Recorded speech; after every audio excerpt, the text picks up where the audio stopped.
بران اندانگو اولفینیف انگونکه ایلیلی سی فرسادا فرده فولکه ایه اما برابراتی موتی داتی اما برابراتی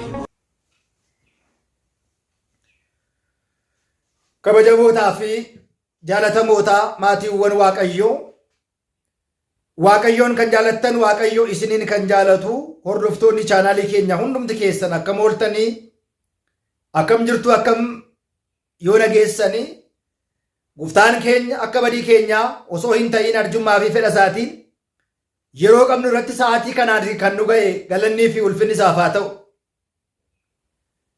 Akka fedhaa fi jaalala waaqayyootti barnoota keenya kutaa lammaffaa keessatti immoo kan waliitiin ilaallu kutaa tokkoffaa keessatti maaliif qaammee keessa cuuphanna yookiin immoo qaammee keessa cuuphamna kan jedhu wal qabnee maaf soomna maaf saganna seenaa Yoodiit kitaaba Yoodiit irratti guyyaa shanitti seenaa guddaa soomaaf sagadaan kan isheen itti hojjette kunis kan itti yaadatamuu fi maaliif soomna maaliif saganna maaliif cuuphamna kan jedhu gaaffii bal'aa qaammeedhaan wal qabate keessumaa qaammeen dabalata jedhama dabalanni immoo maalidha kan jedhu waliitiin ni ilaalla jechaadha. Kutaa lammaffaa keessatti immoo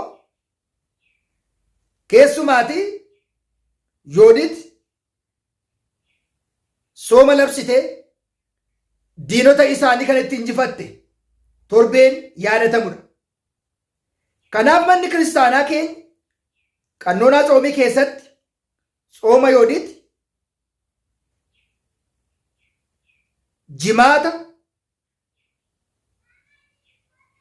jimaatan akka bakka bu'e Abushaayir yookiin immoo lakkoofsa baraa fi beektonni mana kiristaanaa ni barsiisu jechaadha. Jechuunis soomni Yoodiit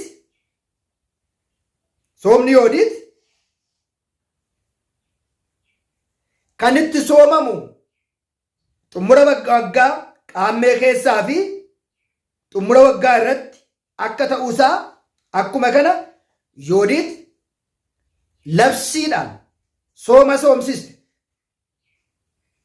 Sooma gooftaa keenya qoricha keenya Iyyasuus Kiristoos guyyaa jimaataa fannifame. Innis addunyaa ittiin fayyiseera. Kanaaf egaa inni sadaffaan waqtii qaammee kana ji'oota 12 dabarsine irra adda kan isa godhu ergamaan qulqulluu Mikaa'elii qaammee 3 ayyaana waggaa isaa as keessatti hin kabajama. Ayyaanni kunis kan inni kabajamu karaa mana kiristaanaati. As keessatti sooma Yoodiitiin hin yaadannaa. Sooma kanaatiin bu'aa ishiin argatte hin yaadannaa. Ergamaa qulqulluu Mikaa'elii raayyaawwan ergamoota torban yookiin immoo kasabaattu liqaana malaayikta aanduu yoona aangoo sadaffaatiin kan lakkaa'amu ergama aangoo sadaffaatiin lakkaa'amu ወይ ደግሞ በሶስተኛ ማዕረግ የሚቆጠር መልአክ ነው።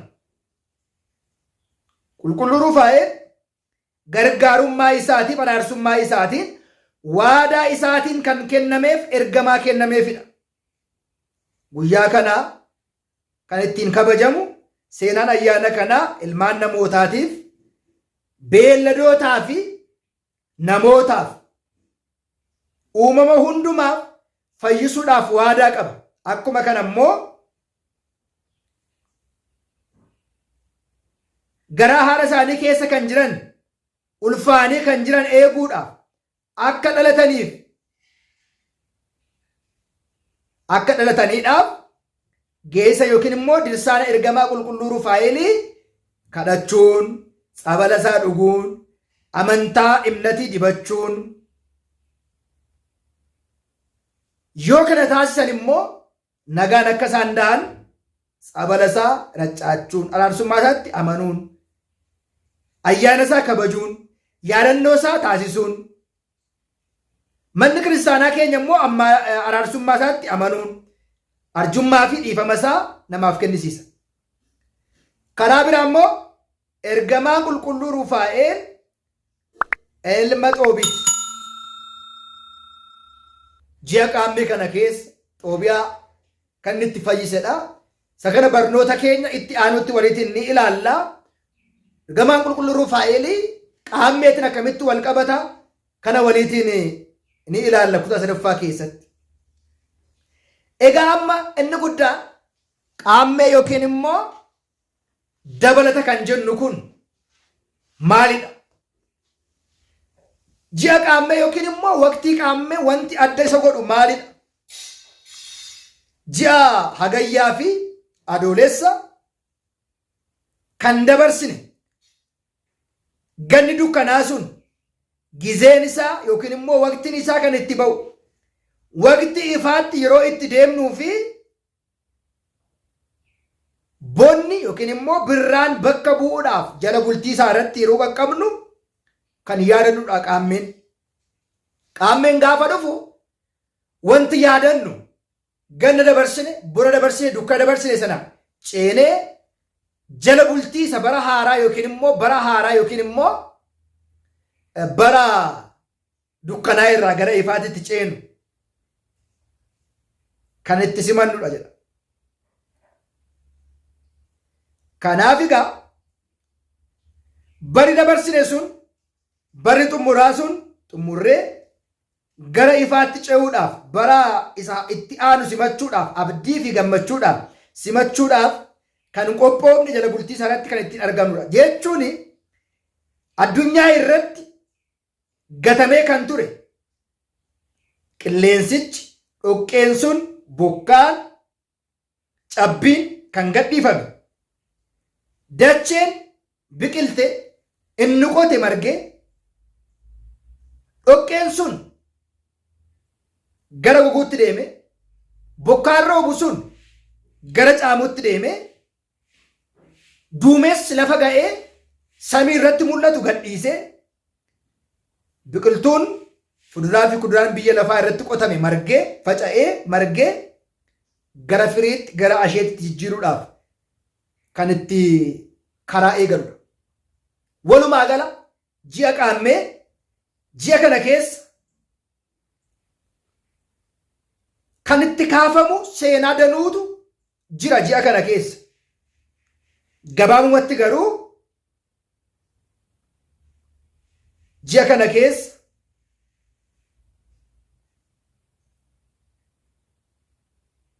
hubachuu kan qabnu ji'a qaammee kana keessa guyyoota jiran eeyyama keenyaan kan soomnu raajitti yooditirraatii eebba akka argannu dabalata torbee qaammee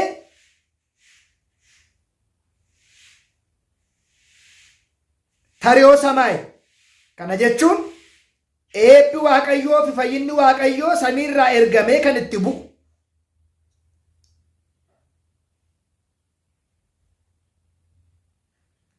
Bokkaa samiirraa bu'u irratti immoo kan ittiin cuuphamnu sabala hunda irratti bu'ee ergamoota raayyaa ergamootaatiin kan nu eebbisan. Yoo cuuphamne qabeenyi keenya fayyaan keenya midhaan qonne hunduu sabala isaatiin kan nuuf eebbifamu badiinsa irraatii kan nu oolchu eebba kan nu baay'isu jedhamee waan amanamuufi dabalata. Kanaaf armaan olitti kan laalle kun gabaabumatti kan isin dhiyeessine kun ergaa amantaa barsiisa amantaa qabaachuusaa akka hubattan maqaa waaqayyootiin isin beeksisnaa jedha. Kutaa lammaffaa keessatti keessuma waqtiin qaammee kun samiin baname bokkaan roobuun yoo cuuphamne, bakka lagaa deemnee yoo cuuphamne, bakka tsabalaa deemnee yoo cuuphamne, eebba guddaa suga guddaa kan itti argannu ta'uu keenya beekuun barbaachisaa. Gaaffii jalqabaatiif soomaa qaammee kana soomiiwwan mana kiristaanaa torban keessatti hin ramadamu moo hin ramadamu isa jedhuudhaaf soomiiwwan mana kiristaanaa torban keessatti hin ramadamu. Soomiin qaammee manni kiristaanaa keenya soomii bakka gurguddaa lamatti qooddee ilaalti. Sooma labsii fi sooma dhuunfaa. Soomni dhuunfaa kan akka sooma xiggee, kan akka sooma phaagumee, kana bira darbee immoo dhuunfaa keenyaaf badii yakka raawwanneef gara abbaa gaabbii keenyaa deemnee kan itti soomnu. Soomiiwwan akkasii kun dhuunfaa keenyaan kan soomnu, fedha keenyaan kan soomnu sooma eeyyamaa jedhama. Sooma labsii garuu kiristaana kan ta'e hundi dirqama soomuu akka inni qabu. Sooma labsii 7, sooma eeyyamaa immoo 3 ol. Sooma xiggee, sooma phaagumee,